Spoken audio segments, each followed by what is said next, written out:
congrats on the success of the channel. Congrats on your new book. Thanks. Yeah, you're welcome. The way I learned about your work was as a kid when I read the Bad Guys one. I was telling you earlier, my hero growing up, not knowing anything until you shattered my heart in that book about Darryl Strawberry. Growing up, there was no social media or anything like that. I had no clue what he was doing, sadly. Yeah. But did you have a hero or two growing up as a kid? Who was that? I did. My hero was Ken Griffey Sr. So Ken Griffey's dad. Because when I was a kid, Ken Griffey Sr. played for the Yankees and he came from the Red Sox Yankees. And he had this awesome afro. And he used to wear his hat kind of topped up on his fro and had these cool sideburns. And I literally have a picture of Ken Griffey Sr. hanging up on my wall here. I mean, I loved Ken Griffey Sr. So he was one, and the other was there was a shortstop for the San Diego Padres named Gary Templeton, Gary with two R's. And Gary Templeton famously was with the Cardinals, and he flipped off the fans, and his manager Whitey Herzog yanked him off the field, and he had me at hello. Like at that moment, Gary Templeton had me. Yeah. Yeah. So those are the two. Maybe I misread it. I thought on your website it said King Griffey Jr. Maybe it said your favorite player was Senior. Senior. Okay. Junior I covered as a baseball writer. So, and I think I told him once that his dad was my favorite player. And I'm sure he was like, okay, whatever. But I was in the Reds clubhouse years and years ago when Junior was on the Reds. And the Reds had a beat writer for the Dayton Daily News named Hal McCoy. And I told Hal McCoy my favorite player as a kid was Ken Griffey Sr. And one day I was in the Reds clubhouse and Hal McCoy goes, hey, Ken, come over here. And he introduced me to Ken Griffey Sr. And I never get nervous. You could throw Obama in front of me or Trump or the Mother Teresa. I do not get nervous. Ken Griffey Sr., I was slightly nervous because I built him up in my head all those years. So that was funny. That's one of my questions. If you ever got like starstruck, back in just the day, covering people. Yeah. Wow. Interesting. You haven't done a press box episode on him, have you? No, I should though. That's actually, I'm not just saying this. That's actually really yeah. Okay. Because I thought it was Junior, and I was like, well, how come you haven't written a book about Junior? But it's interesting that you said Senior. That's really cool. I love Senior. Growing up, what did your parents do for a living? So my dad was a CPA who became a headhunter. He owned his own executive search firm. And my mom was a probation officer turned substance abuse specialist. So that was what they did. How do you think what they did influenced you to become a writer? Well, a big one for me, I'm seeing where I have it here. I know I have it. My dad in 1986 self-published a book called Conquering the Corporate Career. And I was 14 years old when that thing came out.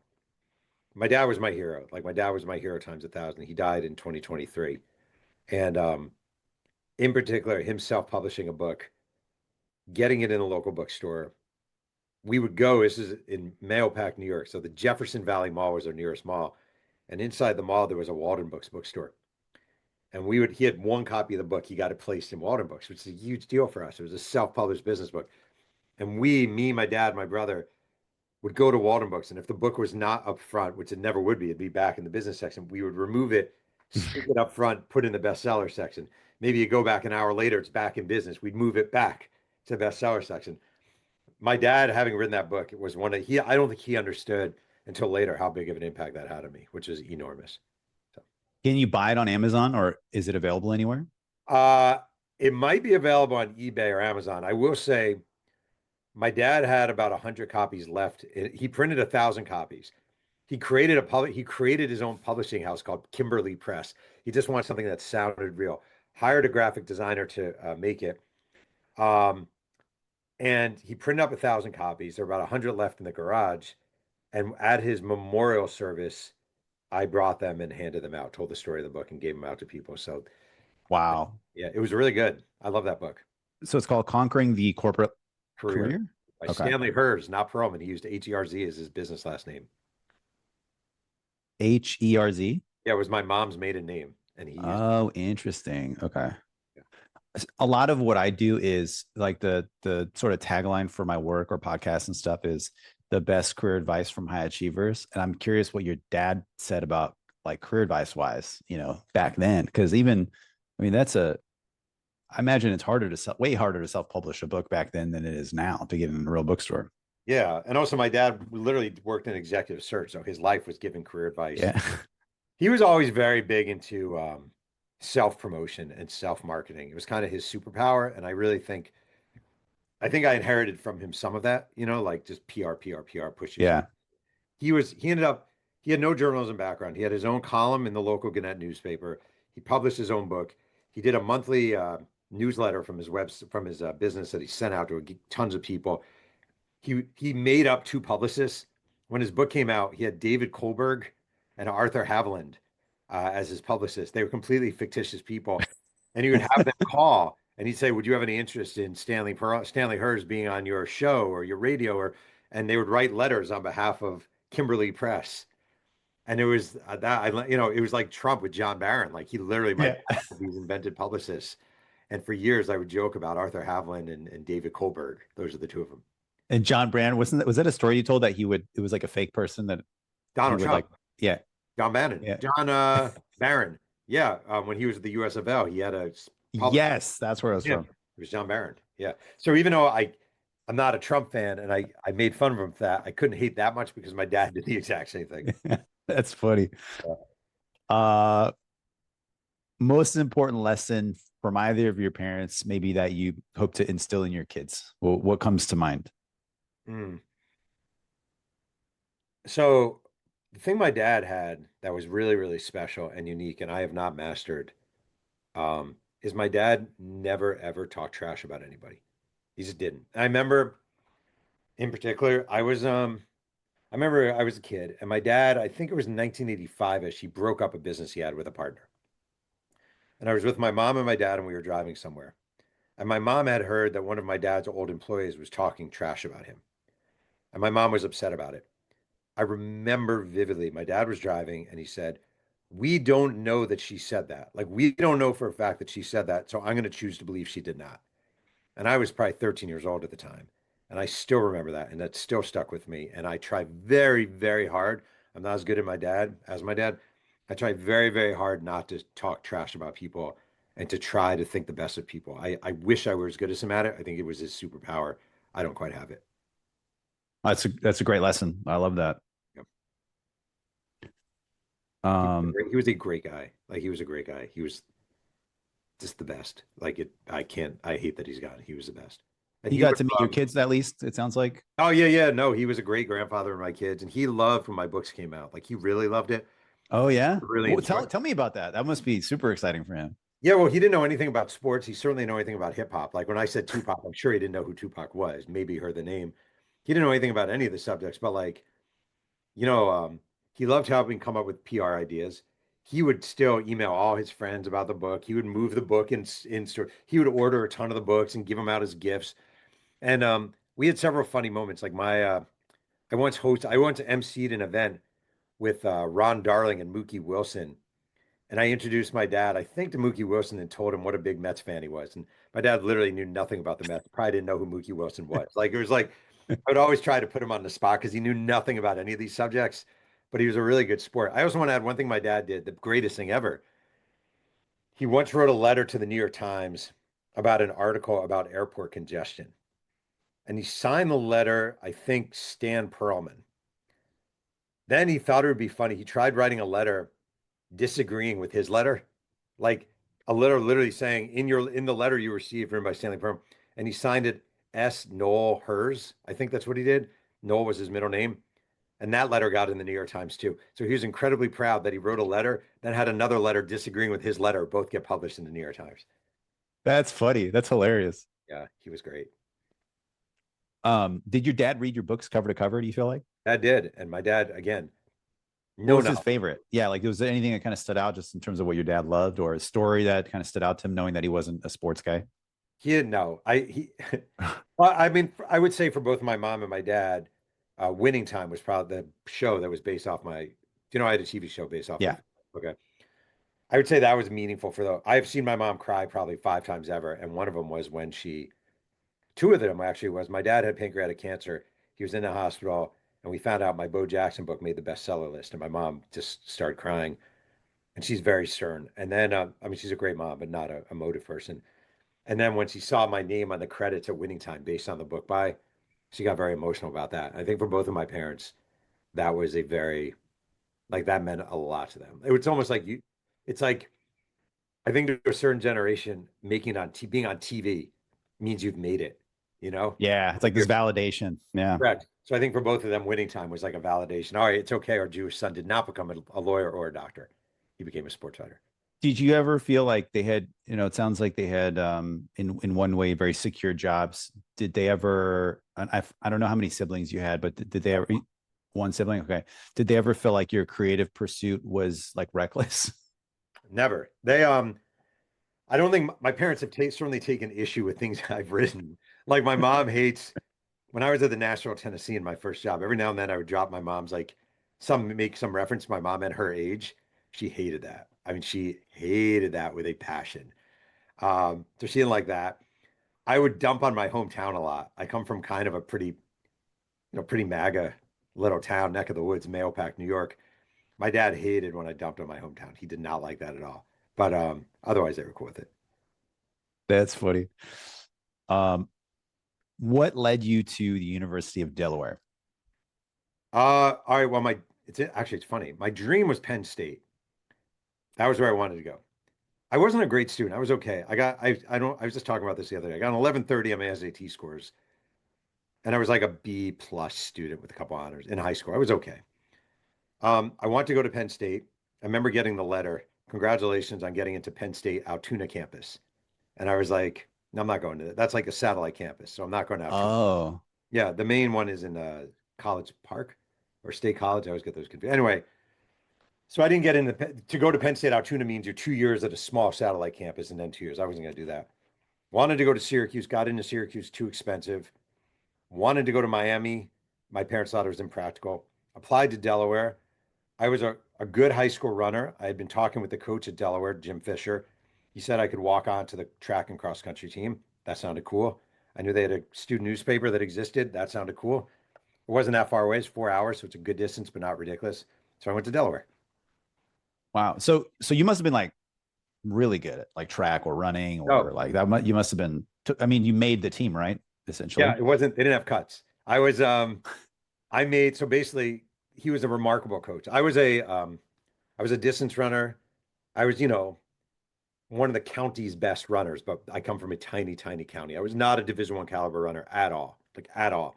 But the coach at Delaware was willing to he was very big into development. His name was Jim Fisher. He's still a good friend of mine, very into development. And I ran 1 year at Delaware. I got my ass kicked over and over and over again. It was one of the most important experiences of my life. I don't just say that. One of the most Yeah. important experiences of my life. These are like all state, honorable mention, all American, all region runners. These were great runners. And I was running JV. I was just getting my ass kicked over and over and over again. But I think getting your ass kicked over and over again, it may not always be fun in the moment, but it's kind of important for your personal development. And for me, it was just the best. And I actually got a varsity letter. Yeah, I ran indoor track. You had to come in top three in a race to get a varsity letter. And we had a dual meet with Lehigh. I think it was Lehigh. And I came in third in the 5,000, and I was psyched because I got the letter. But there were only three people in the race. When you say long distance, is that like running a mile or what is that like? I did the 1,500, which is a mile, the 3,000, the 2 mile, and the 5,000. So and then in Okay. cross country, it was 5 mile races in college. I did a lot of Okay. marathons. I used to be Wow. a marathoner, so that was my thing. Yeah. Okay. Will Rich Gannon ever get an episode of the Press Box Chronicles? Man. All right, here's the thing. Yes, I'm going to tell you why. I know you were there after him, right? I was after him. Yeah. Okay. We also had Joe Flacco, keep in mind. So we've had some Delaware quarterbacks. During your time, or is this after? No, This he must was have been after. Okay. Gannon was before, Flacco was after. Ah, I was during the Bill Vergantino era. So Rich Gannon deserves a Press Box Chronicles because you may know this story, you may not. I actually broke this story weirdly. People Magazine, I think 99. Do you know the Sexiest Man issue story with Rich yes, Gannon? I saw this video. I saw a video. There was like I don't know if it was like a CBS I saw special, that too. and they did this like 15-minute thing. That's hilarious. That's all because of me. Please I say. broke that story. I wrote that. Really? Tell me about it. All right. When I was at Sports Illustrated, People Magazine would always do the Sexiest Man issue or whatever, Sexiest issue. And they would have inside they'd have like sexiest politician, right? Sexiest athlete, sexiest whatever, construction worker. And every year they would do sexiest athlete. But in People magazine, notoriously, no one knew anything about sports. So they would always ask us at SI, well, who are some good looking athletes? Someone at SI said, you guys should do the Chiefs quarterback. Well, People magazine, they weren't smart enough to realize probably there were multiple Chief quarterbacks. So they sent a photographer. And this is no, I feel bad in a way for Elvis Grbac because that guy's an innocent victim here. I don't think they shot Elvis Grbac instead of Rich Gannon, then didn't have the heartlessness to tell Elvis Grbac, by the way, we shot the wrong person. So sexiest athlete is Elvis Grbac.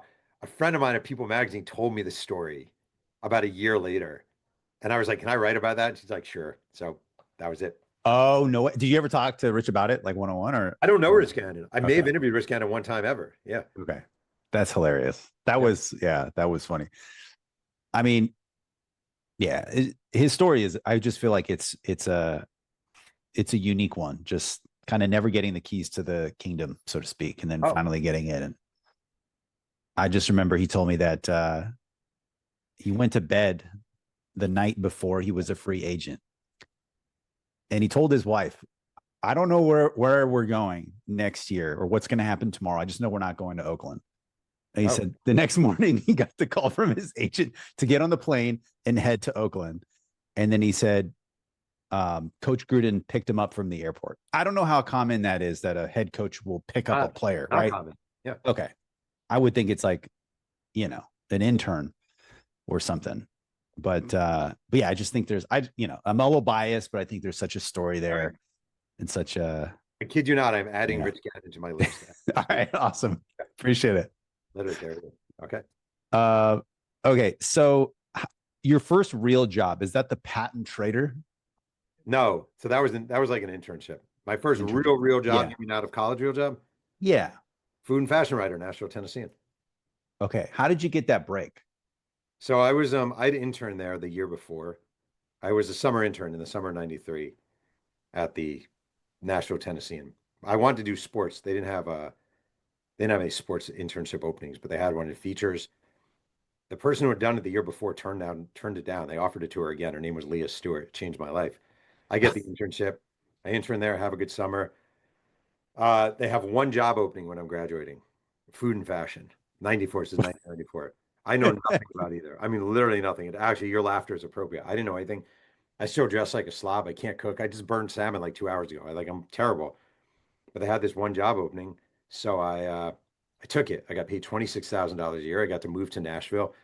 Most of my friends out of college were getting like small newspaper, metro, police beat, stuff like that. I was covering food and fashion for the Nashville Tennessean. That was kind of sweet, but I was really bad at it. Like, what do you do? Do you like go to restaurants and try the food? Is that the kind of thing? Or I was not a restaurant reviewer. I would do trends. Like I would write about chefs and new restaurants, but profile the restaurants.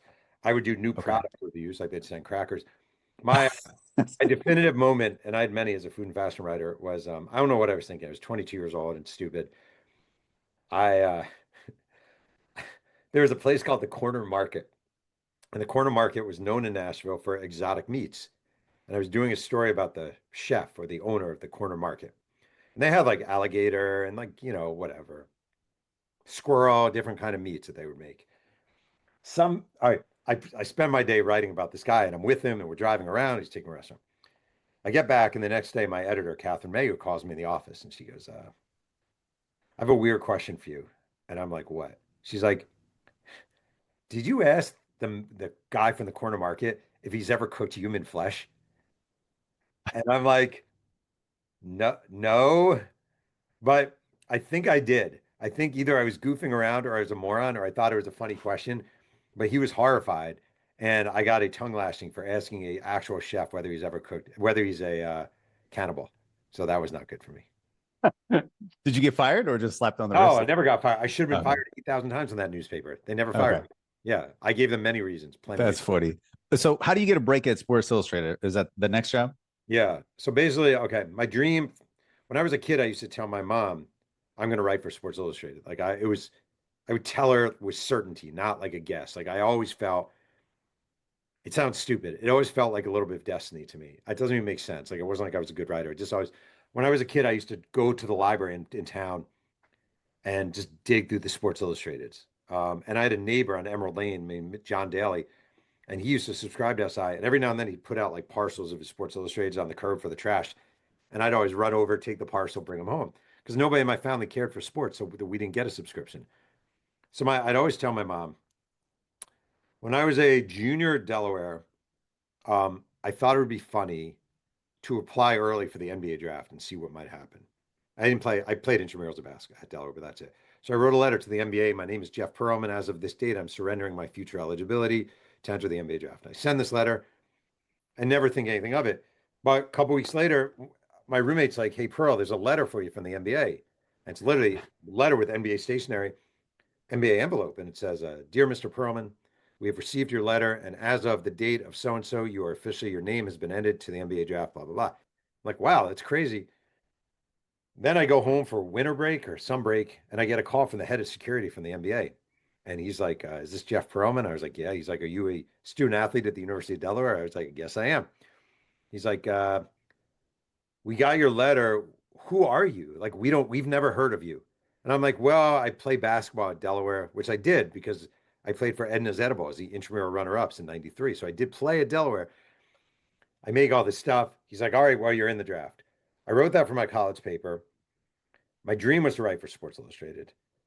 I wrote them a letter that caught their attention, like a cover letter. And they said, because at the time I was like a food and fashion writer, they said, "Well, pitch us some ideas."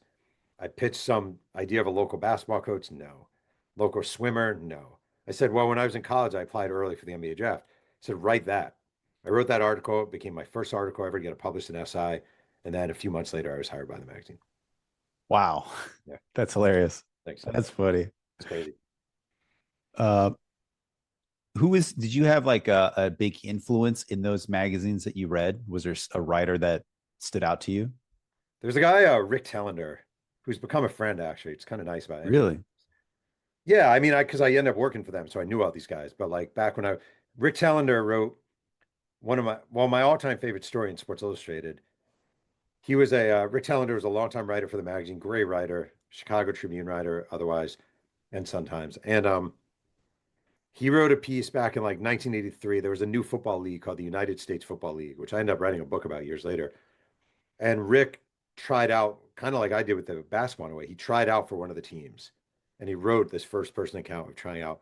I probably read that story 30 times. Like I just love that story. So He tried out for the USFL? yeah, and he had been a college player like 10 years earlier at Northwestern. And he just wrote this story about being an aging football player and having this experience. And it just really did it for me. So he was important, very, very important to me as a writer. There was also a guy who graduated Delaware, I think 6 years before me, named Mike Freeman. And I had Mike Freeman when I was a student at Delaware. So he was a former Delaware journalism student who went on to cover the New York Giants for the New York Times. Oh, When I was at Delaware, I would read everything he wrote. I mean, I would go back through the student newspaper and find Mike Freeman bylines and read Mike Freeman stuff because he basically traveled the path that I wanted to travel. So, did you like the Giants, or was it more because oh, it's all the about Mike path? Freeman. Yeah, It's all about Mike Freeman. I was a Jet fan. I didn't care about the yeah, Giants. that's what I figured. I just wanted to be Mike Freeman. Like that was it. I just Yeah, wanted to be, he's the one I wanted to be more than anyone. that's awesome. Um, okay. At this point, you're at SI. Are you like financially stable? You have kids yet, or like where are you in your Oh, life and you've got this job? I was 24. I always thought I would get to SI at like 35 or 40. It just seemed like something you did as an adult. Yeah. I got there at 24. I didn't have kids. I think they were paying me about 50,000, which is a huge jump from 26, but I was moving to New York City. My job, I was a fact checker. So I wasn't a writer, but I was a fact checker. I was hired as a quote unquote reporter, which is a job title of mostly fact checking. But I was told that I would be given like opportunities to write. So I showed up at SI very eager in a very competitive environment with a lot of like piss and vinegar. Like everyone working there, every reporter there wanted to be a writer at SI. It was all our dreams. So it was a very competitive environment for me. Very. But you got to write, obviously. Yeah, but it was a lot of pitching. Like they used to have like Okay. the front of the magazine, they would have. I'll tell you what I would do. My big break, honestly, I think. So we worked 4 days a week. It was a 4 day work week at SI, which is kind of cool. I would come in on my off days because all I wanted in my life was to write for SI. Like that was the dream. I didn't have any other ambitions at that point besides that. I never thought about books or anything like that. I would come in on my off days, and there used to be this directory, ye thick, and it was called the COSIDA directory. And it had every college in the country, and it would have alphabetically, and it would have media director contacts in it. So the person who handles sports media for every college. I would go A through Z. I would come in my off days at least once a week, call the different schools one by one. Abilene Christian, Adelphi, blah blah blah, Baylor. But hey, my name's Jeff Pearlman. I'm a reporter from Sports Illustrated. This is going to sound weird, but I'm kind of trying to work my way up the magazine, and they allow me to pitch ideas. Do you guys have anything interesting? And someone might say, well, we have a guy who's about to clear 1,000 yards rushing. I'm like, no, that's not. I go, it has to be more unique than that. Like, it has to be like the 3'7" gymnast, or it has to be the point guard from Uganda who doesn't speak English. Like, I was looking for like, and before long, I was coming into meetings pitching like these crazy stories, and the editors not knowing where I got them, but knowing I came with a lot of stories. So I busted my ass. Everyone was busting their ass there, but I really did work hard. So. Wow. Was the John Rocker story, was that towards your end of your time there, or was that? That was in at the end of 99. I got there December 96, left in maybe like March 93, and then Okay. it was 99. So, Oh, interesting. Okay. mhm. Okay. When you think of like, I was trying to think of like, what story are you most proud of? I know that one probably got maybe went viral in that sense, but like, is that the one, or is there another story you're most proud of if you could share one story? Yeah, no, I think that story's pretty mediocre actually, Rocker. Like it's fine, but I don't think there's anything. He made the story, like his comments made the story. There's a story I did that just sticks with me for years. It still sticks with me. So after 9/11, I was living in New York City. I'm a New Yorker. So 9/11 definitely was the worst, right? The worst. And I remember like a few days after 9/11, the editor of the magazine, Bill Colson, sent out an email saying, we're still going to do an issue. We want to tie it to 9/11 if anyone has any story ideas. And I was really, I was bothered by that. Like I thought, what do sports have to do with 9/11? Like, why do we need an issue this week? But I also was like, I was trying to work my way up the magazine. I was 29 years old, working my way up. So at the time in New York City, you'd walk around and there'd be just flyers everywhere, flyers of people everywhere, missing, have you seen, that kind of thing. And you would walk and people would hand them out to you. Here's a flyer, here's a flyer. So I started doing searches. It wasn't even Google, it was like a Yahoo search at that point for different names. And one name was Tyler Uglin, Ugollyn. It turns out he had been a basketball player at Columbia. He was working in Tower 1, 93rd floor, Fred Auger Management. And Uglin was a pretty easy name to find, Ugollyn. So I found a number for his parents, and I reached out, and Victor and Diane Uglin, and I got his dad on the phone. And this is probably 3 or 4 days max after this happened. So this is not like it's not a comfortable phone call.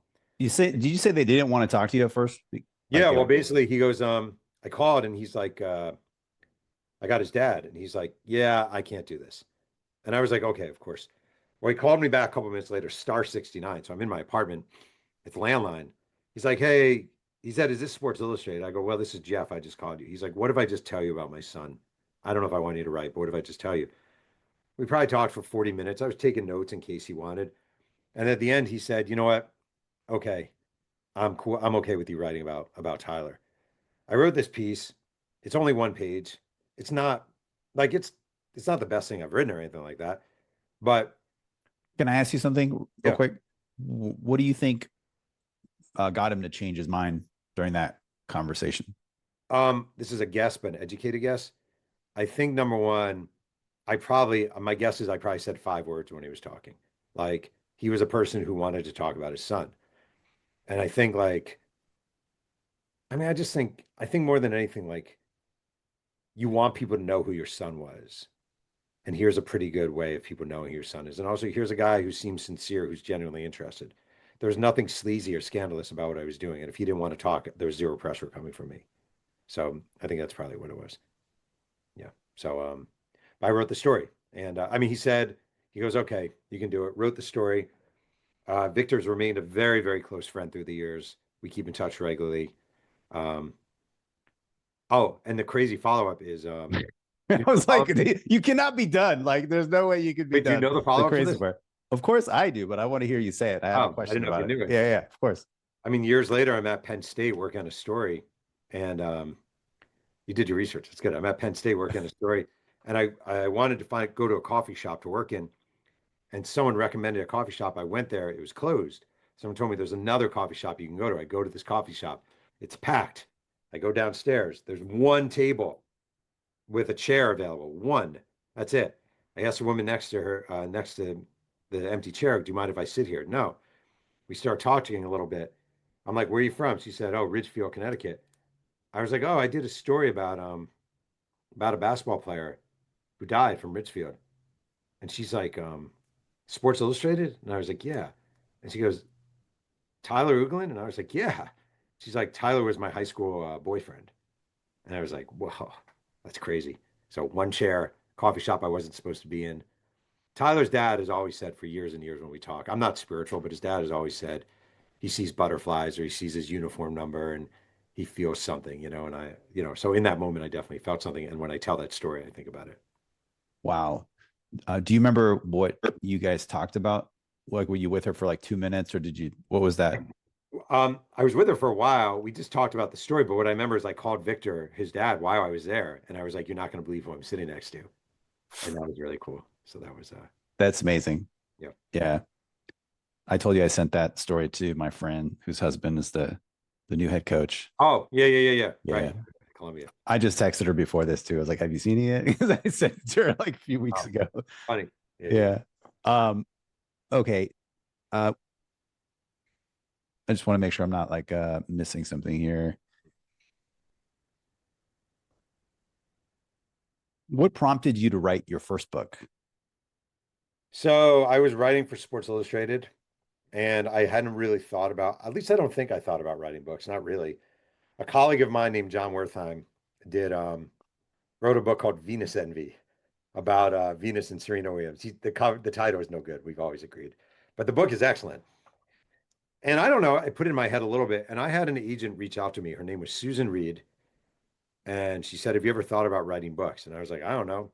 And she goes, "I have an idea that I think would be really good." And I was covering baseball by this point at Sports Okay. Illustrated. And she said, "I think there'd be a great book in the '86 Mets." And I was kind of like, "Yeah, that's actually a great idea, and a team I grew up watching, and a town I know, and a stadium I know, and a staff I know." And so I we pitched it. I got a deal from HarperCollins, and I didn't know what I was doing, but I kind of knew what I was doing. Wertheim gave me great advice. He said, "Just view every chapter as a long feature. It keeps it more manageable in your head." And I love that. yeah, it's smart, very smart. Still, I tell that to people all the time, and I always credit him. Um, and yeah, I wrote it. I didn't know what to expect. It made the bestseller list. I certainly didn't expect it, but it was kind of cool. And then I really liked the idea of books. Like I started really loving books. And I mean, it's hard, but I enjoy the solitude of it all, I guess. I don't know. Yeah. What would you think? If you think back to that book, what do you think is like the greatest thing maybe you learn about yourself through that process of writing that specific book? Mm, that's an interesting question. I think I learned for the first time that I didn't need an editor hanging over me. Like I used to always, if you write for a newspaper magazine, you always have an editor kind of going like tapping the watch, saying, "All right, this is due, this is due." It might be a week, it might be a day, but it's due. With a book, you become your own, you have a deadline, but it's 2 years away. So like you really have to manage your own stuff. And I always was someone who needed something hanging over me immediately. And books are the opposite of that. So that was a pretty good lesson that I didn't quite need what I thought I needed, you know. Interesting. Yeah. I operate by like deadlines or else I totally procrastinate. Um, Totally. okay. So as you reflect on that book Yeah. and the guy that I was telling you about earlier, Daryl Strawberry, and I know his life has changed, but what do you think how should we think about Daryl Strawberry in the context of his legacy, knowing what you know now? All right. So I've changed a lot just over the years, getting older. I just think people have highs and lows in life and travels in life. And like, I just think about him and Gooden, these young kids being thrust upon New York City. I mean, it's ridiculous. It's actually ridiculous. We're going to give you a ton of money. We're going to put you on commercials and billboards, and we're going to have every night 45,000 people are going to cheer for you, right? We're going to make you national celebrities.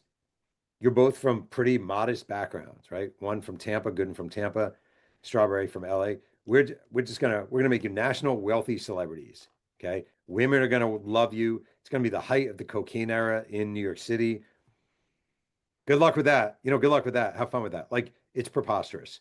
So any judgments I might have used to have about either of those guys or any of those guys, I realized looking back, like it was ridiculous. Dwight Gooden was a rookie at 19 years old. All right. A rookie phenomenon for the New York Mets at 19. That's preposterous. That almost should be illegal. Like it's ridiculous to be able to consider how you would prepare for that. So I look at Strawberry's legacy now, honestly, as a guy who straightened himself out and like had some tough times, but learned from it. And people love Strawberry. Like people say he's just a genuinely good guy. So it's cool. Yeah, that's cool. I love hearing that. I appreciate that. How do you decide which book to write next? I mean, I kind of have a three-pronged criteria for myself. Number one, has it been done? Number one, is it something that would hold my interest for 2 years? Right? Like my Clemens book, that's my regret book. Like I didn't enjoy it. Tell me And about that. it wasn't fun. He has no curiosity to speak of. Like he's just not, you have to have depth and you have to, or at least you have to be surrounded by depth. And Clemens was just a moron surrounded by morons. Like it wasn't satisfying. It just wasn't. Like Okay. Bonds was an asshole, but at least he was interesting. Like Clemens Did was, you interview like I haven't read that book, but like did you spend time with him on that one or no, no? he wouldn't talk to me. But like he just Oh, wasn't an intriguing topic. I thought he would. To be honest, I kind of did it for the money, I think, in a way. yeah. Like it was good money offered. And The tagline's crazy. Like when I read the tagline on your website, I was like, I just got some autographed baseball cards from Clemens. Like I'm not the only reason I got the autograph, mainly to be honest, is because it's a 2005 Upper Deck card. It says 4,000 strikeouts. So you've got Randy Johnson on it. He's the only guy I need to finish it. You've got Nolan Ryan, who I love, and Steve then Carlton. Steve Carlton, and then Roger. And so like I just, and I had another card. I ended up getting rid of it, but like that was the only reason I really got the autograph. I needed to get it, but I never knew when I read the tagline, I was like, Oh. holy smokes. Like I never knew all this stuff. To be clear, I have no beef with Roger Clemens. Like Yeah. I just didn't find him interesting. Okay. That's a People, lesson though. I mean, that's a great lesson. I'll tell you, yeah, I interviewed somebody once. I wrote a story and my wife's like, this sucks. yeah, And I was like, that was a lesson for me. It wasn't a book, so it wasn't as extensive.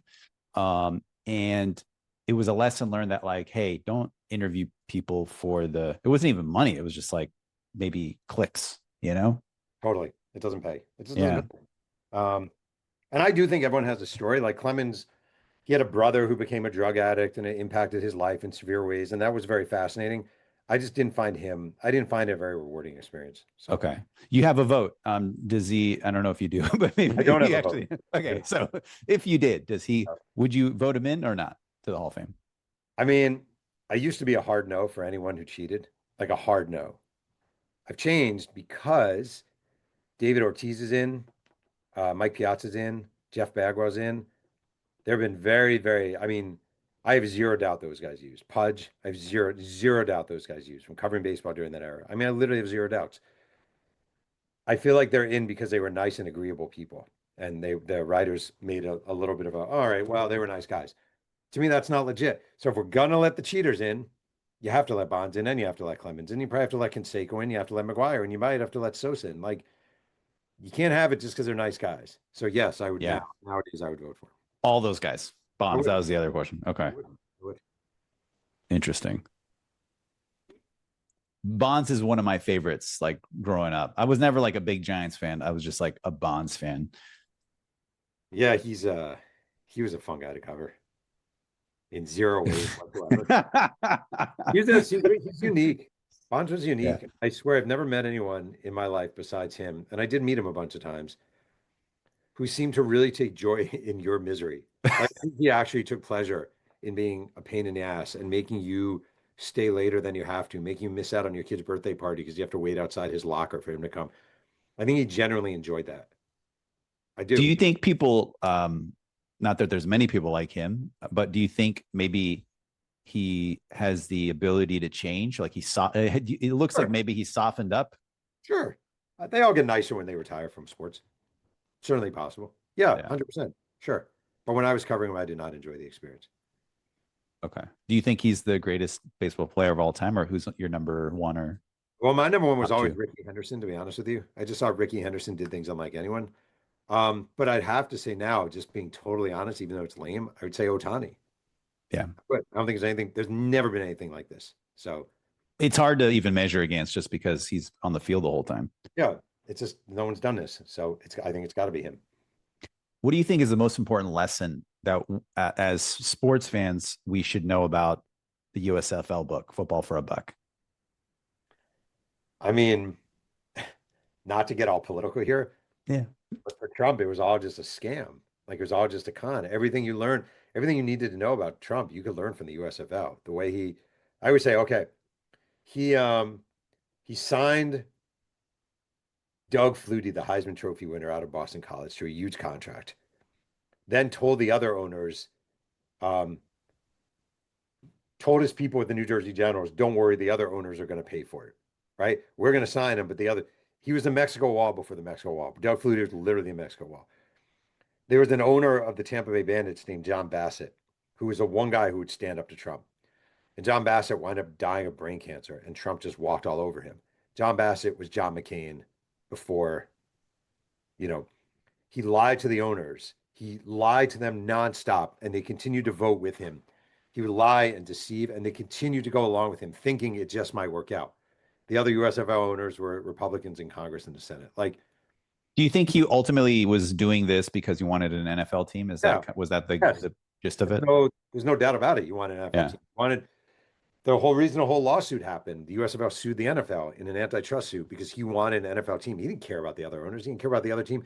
He met secretly with Pete Rozelle, the NFL commissioner, and said, if you give me a franchise, I'll just blow this league up. Like he did not care.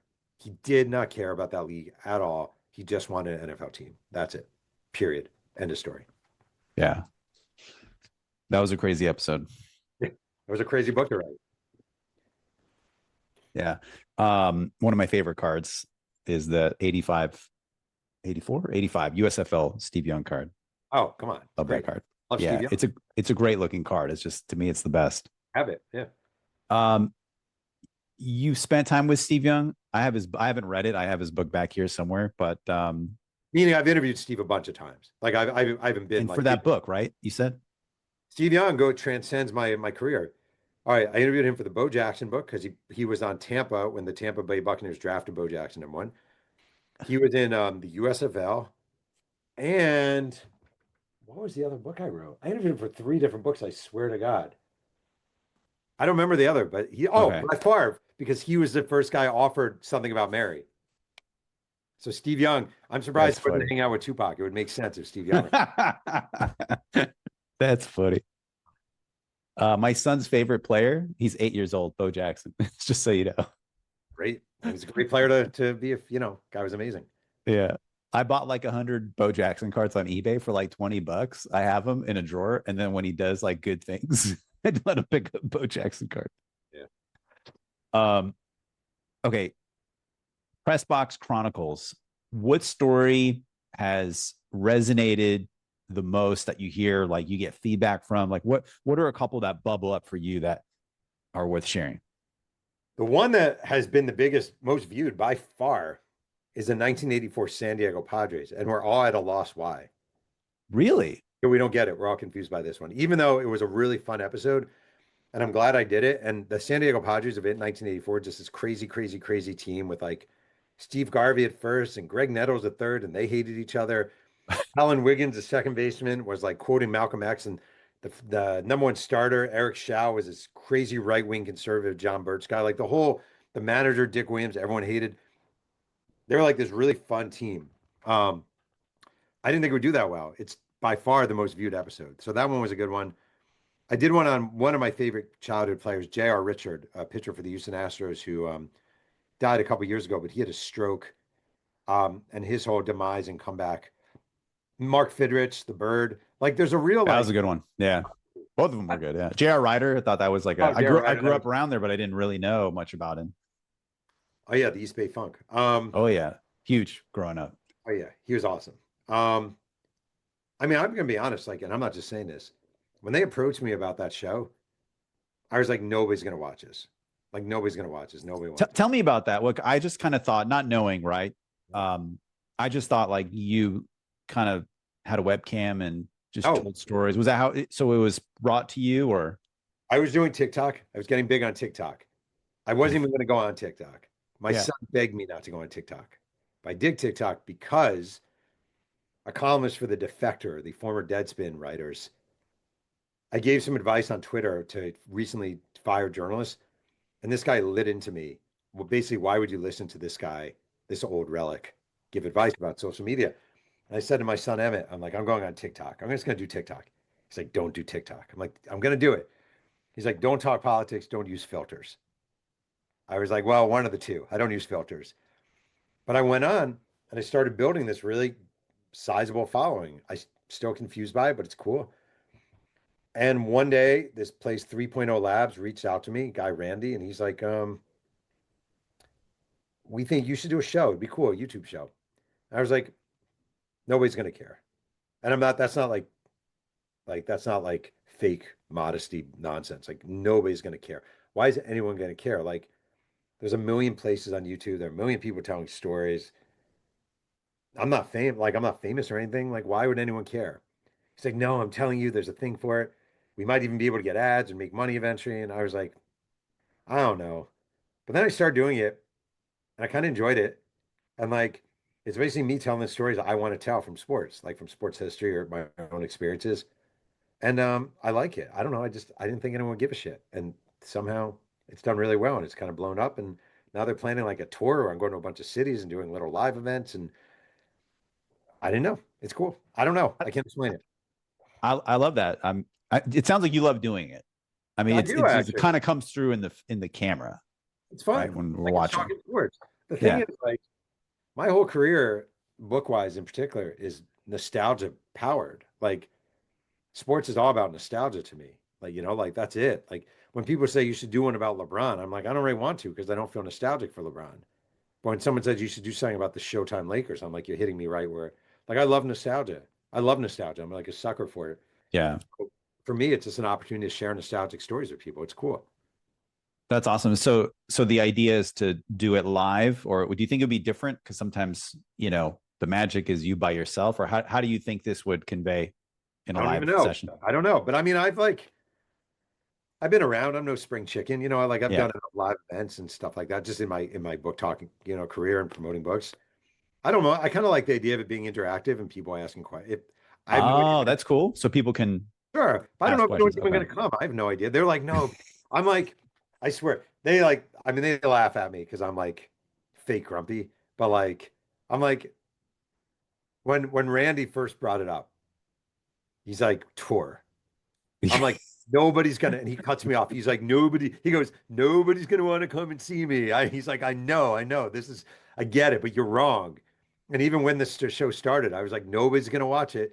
And he'll be like, hey, Jeff, nobody's gonna watch it. Ha ha. Like he's just like, so I don't know. Uh, It was funny because we're talking about it. I said I could totally see this at like a, not necessarily because of the place, but because of the setup and venue. I could see it at like at a comedy club. Again, not because of comedy, but yeah, just yeah, because of yeah. the setting. And I said, Mick Foley's coming to Portland, Oregon. I love wrestling, but I don't know if I could listen to Mick Foley for an hour to talk Yeah. about something. But I was like, I would go if Jeff was there. I would go. Like, totally. Yeah, Get your 100%. chance. You might get your chance. Yeah. Dreams. So, Yeah. well, that's really cool. Okay. Scariest door knock or cold call you've ever made. I admire this about you because when I listen to these stories, I'm like, I can't believe you met up with a guy who witnessed Henry Ruggs and like you cold called him or you knocked on the door of so and so. Which one was this most scariest for you? Mm. I mean, early in my career at Nashville, I was a cops writer as a punishment because I kept screwing up. So they put me on cops.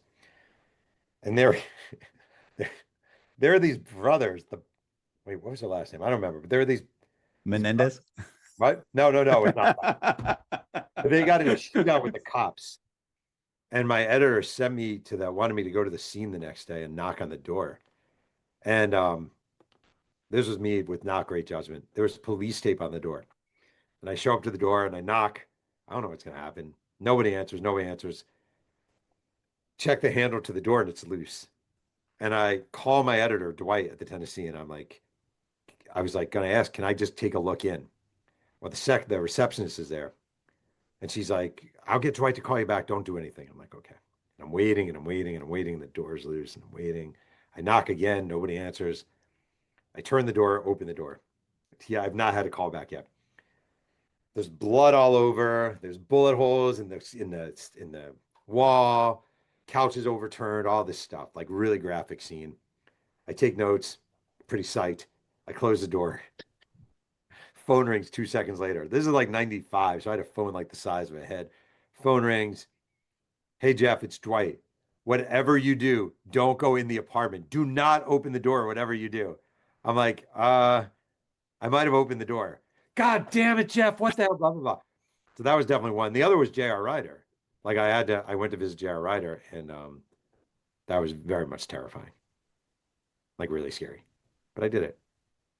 And so where, like, what was the distance that you traveled? And remind me, like, you just knocked on the door and was someone else open the door?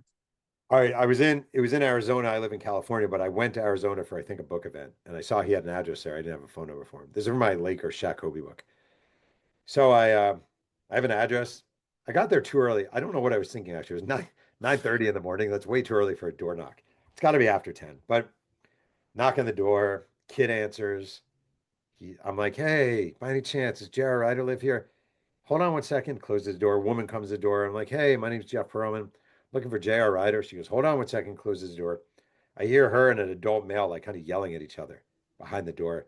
Door opens. There's J.R. Ryder. I have a copy of my USFL book with me as like a business card. He's like, who are you? Hey, my name's Jeff Pearlman. I'm working on a book about blah, blah, blah. And, I didn't have a number for you. So he goes, nah, man. Nah. Are you joking? You just show up at my house? Nah, man, you can't do that. Nah, man. And I'm like, oh no. And he's a big guy, J.R. Ryder, and he opens the door and he kind of has a little bit of a violent history if you look at his background. And he gets out and he's kind of right in my face and he's like, bro, you can't just show up at my house. Are you effing kidding me? You just show up at my house? Nah, man, you can't do that. Are you Then he goes, what book is that? And I was like, oh, it's a book about the USFL I wrote. He goes, is that the Trump League? And I'm like, yeah. Yeah. He's like, man, you cannot, bro. So you wrote that book? It's like, yeah. He's like, bro, you cannot just show up at my house. That's some serious. So what are you working on? And I told him, Shaq Kobe book. He's like, yeah, that was a great era. Listen, man, you can't just show up at my house. I'll talk to you, but you can't just show up at my house. And he wound up giving me 2 hours on the phone later. He couldn't talk at that time, but gave me his number. We talked. But Wow. I thought I was going to get punched by Jared. I'm not going to lie. Yeah, that's what I was wondering. It's like, well, gosh, you gotta watch out. All right, I'm 6'2". I'm not tiny, but he could have kicked my ass. man. Okay, a couple rapid fire questions here. What's the best career advice you ever got? Oh, well, that's interesting. Let me think for a minute. I want to give an honest Yeah. answer. Best career advice I ever got.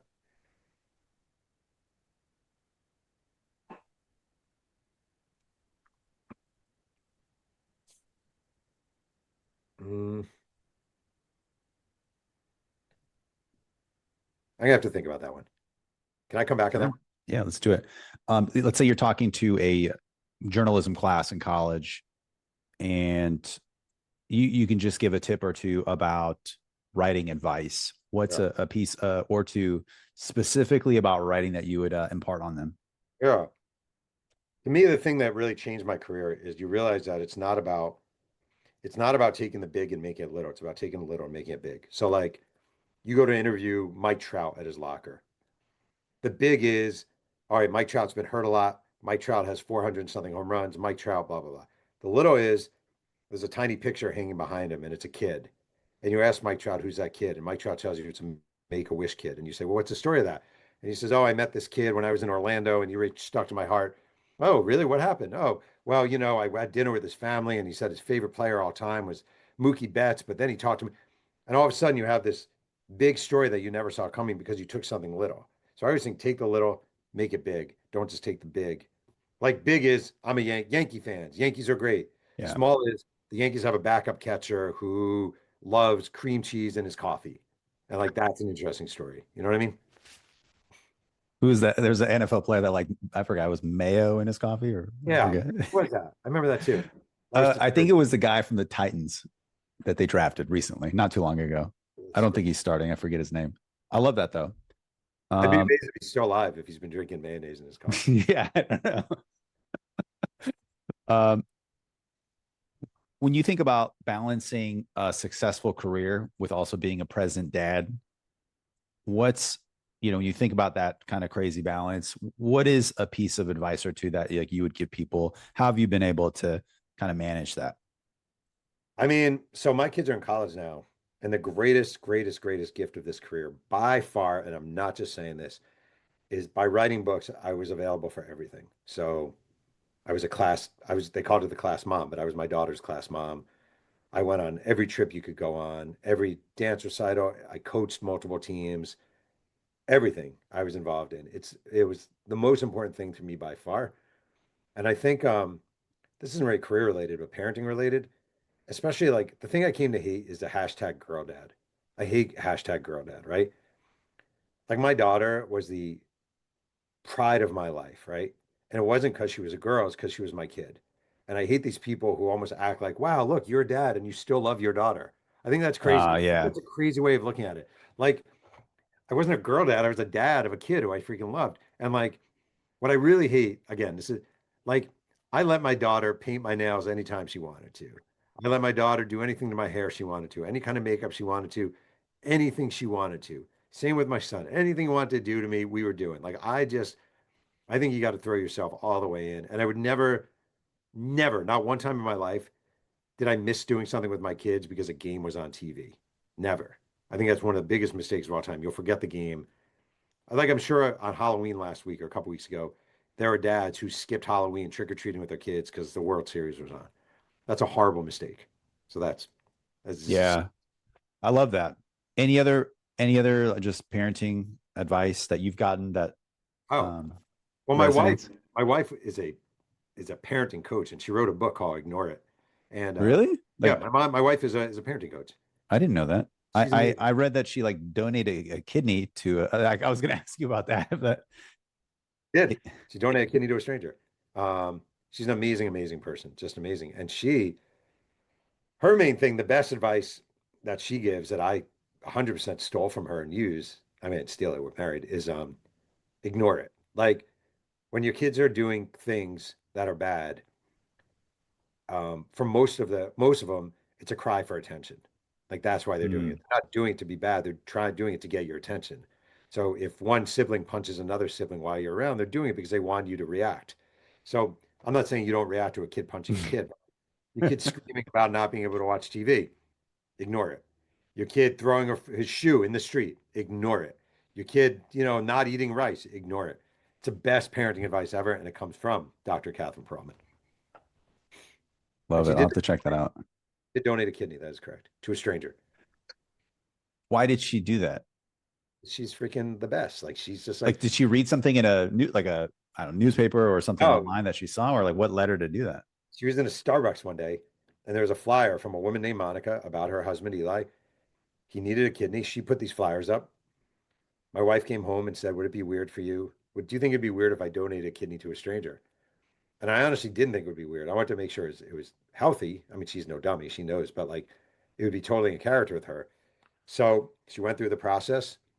She donated the kidney. We met them for the first time the day of the donation at UCLA. And we didn't know them. I would say they've become our closest friends in California. We spend Christmas Eve with their family. They come to our house for the Jewish holidays.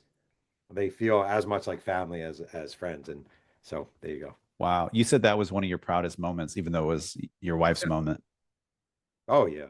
Come on. I mean, like, It's pretty yeah. amazing. Yeah. Oh, come on. I mean, it's just remarkable. And like she's just an inspiration. And she doesn't like she's not one of these people who's looking for attention or blah blah blah. She just did it because she's a decent human being. Something it's just something very unique. Yeah. That's really cool. What's one thing that you do for your own mental health? I play basketball Saturday and Sundays, Sunday mornings. Play Oh pickup. yeah? Okay. Still got my mediocre game Who's your favorite basketball player of all all time. time? Yeah. It was a guard who played for the Nets. He was a star in college at Syracuse named Pearl Washington. Oh, he is he on the channel or no? I haven't done Pearl yet. Well, I Okay. did one about the expansive Miami Heat, and he was their point guard. Oh, So, was he? Yeah, that was a crazy episode. oh, Okay. I love Pearl Washington. That's cool. Do you have autographs of these guys that you like and cover, or not? You don't collect the like autographs them? Okay. The only thing I have is I have two things here. I have my father-in-law, who has since passed, when the Bad Guys One came out, got me an '86 Mets signed ball. Oh, nice. And to me, it's more sentimental because my father-in-law got it for me. Like I don't care about autographs. And Yeah. then I have this ball is from the Houston Astros spring training years ago. A reader sent it to me because he saw the J.R. Richard thing. And he said, I have this baseball. I don't really care about it. It has J.R. Richard's autograph on it. I thought, oh, that's cool. So he sent it to me. That's pretty cool. Yeah, totally. What's one piece of advice you'd give yourself at 40?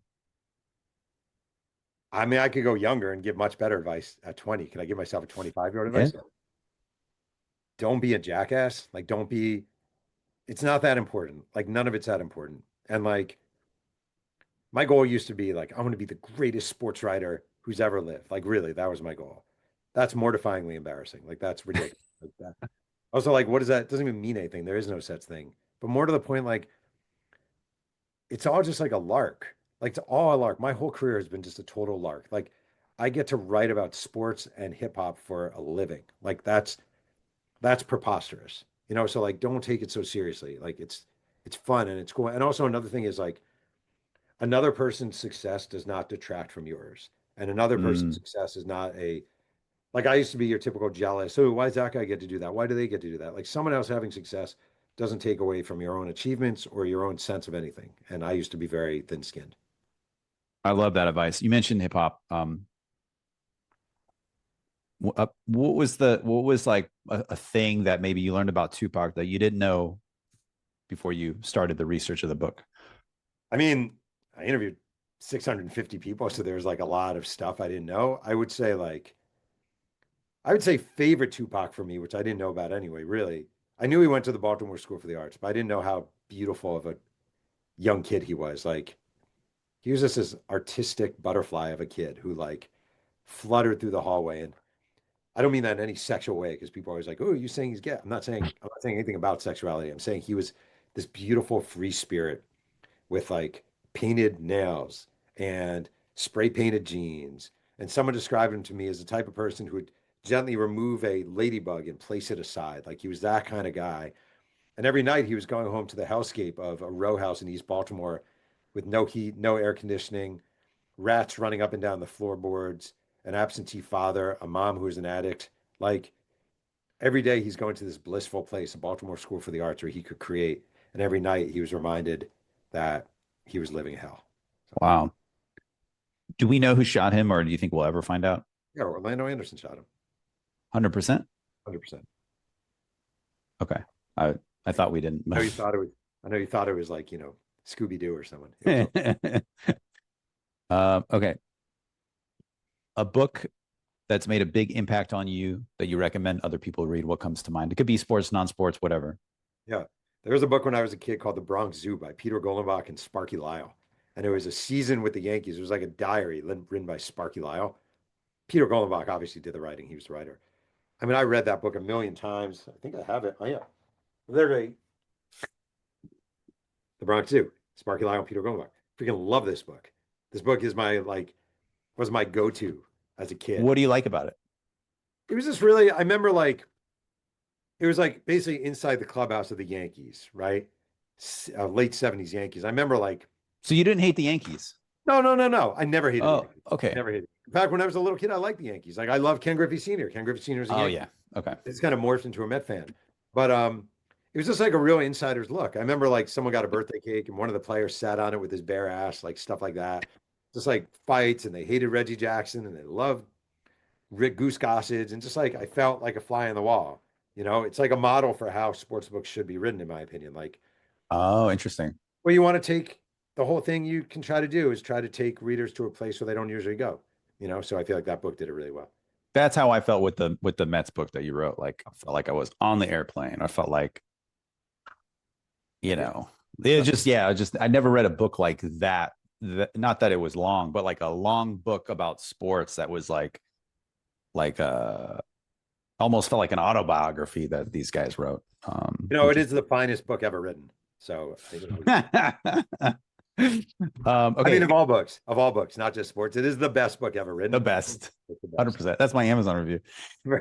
I think I read it before Amazon came out. So, Yeah. okay. So 2 questions I just wanted to go back to. We can mold these together, but I was wondering if you had a couple, 2, 3 pieces of life/career advice that you would impart on somebody that wants to make a big impact on this world. The other question was the best career advice you ever got. We can I mold got these it. together. I thought of that. I'm Yeah. gonna do that one first. Best career advice I ever got. So basically, I was a really crappy journalist in Nashville, making mistake after mistake after mistake. I just couldn't get out of my own way. I could not get out of my own way. My editor, Catherine Mayu, Nashville, Tennessean, 1995, told me I had to go on the police beat. And she said, basically, I'm going to paraphrase, but she said, you don't have to dazzle us with your word choice. You don't have to prove that you're some flary writer. Just go there and get who, what, where, when, how, why. Just get the facts. Just get the facts. And if you can get the facts and get the details, you're going to last for a long time in this profession. And like, that was the thing I was missing truly as a young journalist more than anything. I always thought I was always writing around my lack of information. I was always trying to be fancy and snazzy, and I thought I was the greatest writer known to man, but I didn't have the details. Like that was I didn't have the details. I just had the flair, and anyone can write with flair. It's not that hard. Getting details is hard. So for me, that moment of her saying, "Just focus, just get the facts," was the most important, not just advice I got in my career, but the most important moment in my career as far as turning it around. I love that. Last question. You're talking to somebody early on in their career. What are 2 pieces of life/career advice you would give them? Okay. Number one, if you treat people kindly and with sort of grace, people will remember that. And that shouldn't be the reason you treat people kindly. You treat people kindly because it's right to treat people kindly. But honestly, like this Tupac book is a great example. I don't know many people in hip hop media. I've gotten more people in sports media to help me. I appeared on with Kyle Brandt on the NFL Network. I've known Kyle for a million years. Rich Eisen on his show. Rich Eisen. I've known Rich for a million years. Jim Rome had me. I'm like, if you just build up good relationships with people, people will remember. And if you build up crappy relationships with people, people will remember. So that's one. Just be decent to people and just be nice to people. Number one, because it's the right thing to do, and number two, because people remember. And they'll have your back when you had their back. Number two, I just think like in this day and age where everything is a 20-second video clip, um, and everything is very fast, you will jump off the page if you actually report. And the more details you have, um, the more people notice. So like it's not just a soda he was drinking. It was a Fanta orange soda with the peel, the silver peel kind of, ripped off and some lipstick stain on the rim. Like it's not just a house. It's a bright pink house with 3 doors in the front and the doors are black, but one of them is white and there's some paint chipping. Like details, details, details really now stand out more than ever because they're so largely ignored by people. So I would highly advise people don't forget about details and providing details and painting a picture. Don't just show, but tell. I mean, don't just tell, but show, paint the story. Yeah, it reminds me of like I asked this author that I really admire, like a book that he recommends about writing, and he said writing down the bones, which I think a lot of people read in college. It reminds me of that. I would read like 2 pages at a time, and then I would like think about it. I had an example like that, like this flower, like the details about it. It's a book I need to go back to sometimes just to like refresh my memory. I will say one thing I go back to a lot these days. There's a writer named Russell Baker who wrote for the New York Times way back in the day. I think he was my grandma's favorite writer. And he once talked about the importance of every now and then having the villain in your story bending over to smell a rose. And I always thought that's the best freaking advice. Like every now and then, show the complexity of humanity by having your villain smell a flower. I like that a lot. I love it. This was so much fun, Jeff. I appreciate it. You feel like we Yeah. missed anything, or feel like you've been great? Thank you for leaning into this. Oh, that was fun, man. Definitely. Cool. Yeah.